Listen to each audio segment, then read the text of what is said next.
What is up? It is Tuesday, 7/14/2026.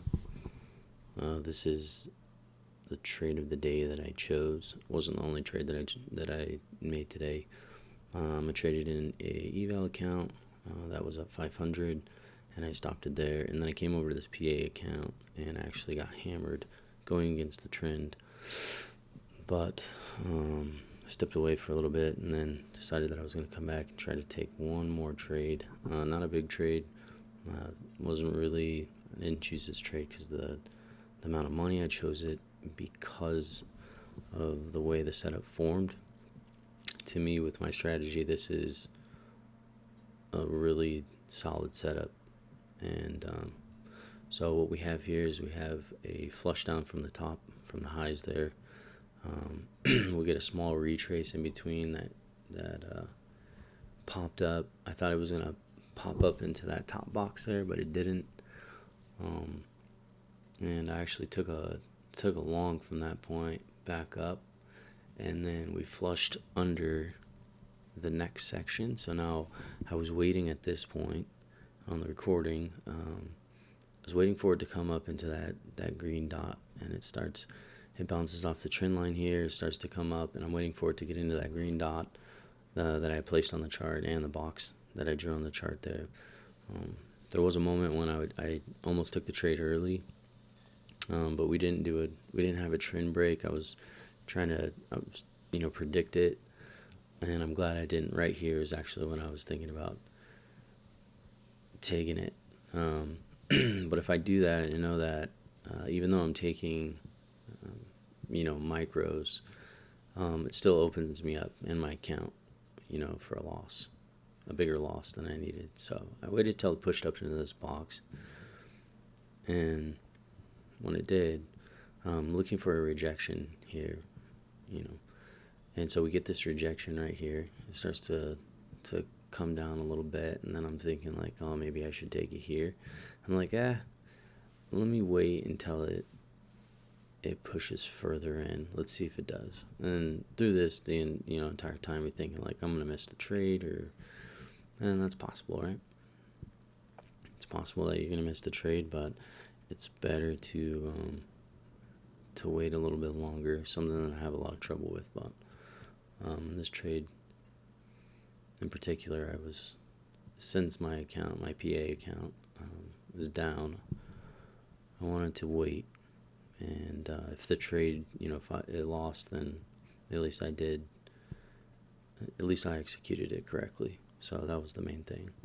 So I'm just waiting for it to push up, and it seems like forever when you're waiting for the trade to unravel.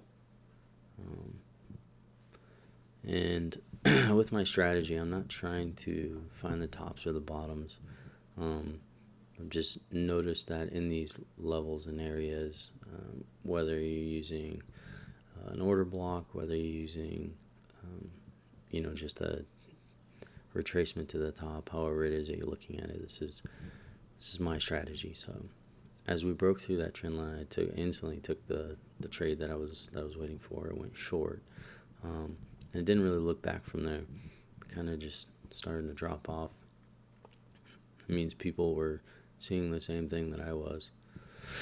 I ended up taking one contract off at the 50% of that leg, which is right here.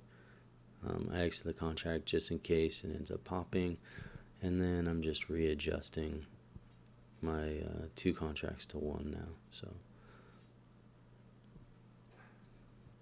I wanted to make sure that I got that stop loss order up there.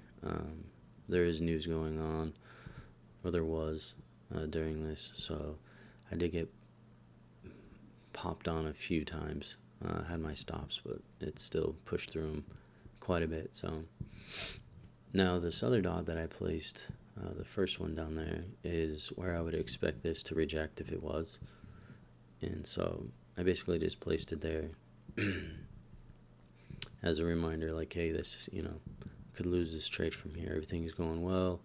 I'm sure a lot of people, have had that where the trade's going awesome and then all of a sudden just reverses, and So I even put possible reversal area right there. And the other one where my target is sitting is that other area is the other possible reversal section, which is why my target's there. So the reason why I didn't get out of the trade, knowing that that's a possible reversal section there, is because of what happened to the left. We had a lot of strength breaking through those levels. So as you can see, we start to push down quite a bit, and then it pops back up. And at that point, I'm like, okay, maybe it's just gonna miss my target. Let me go stop break even. Even though it's not a lot of money, not a big trade. I mean, that all depends on how many contracts you take, right? If this was one mini, it would have been a pretty substantial trade, pretty large. And usually I take about 3 contracts, but like I said, my account was down, so it pops down, ends up hitting it, and I consider that a pretty solid trade there. And it kept going. It didn't stop. I think it broke those lows to the left too. So with more contracts, we could have held a little bit lower, but I wanted to take the win, and so yeah, chose that as the trade of the day there. So hope you enjoyed it, and see you next time.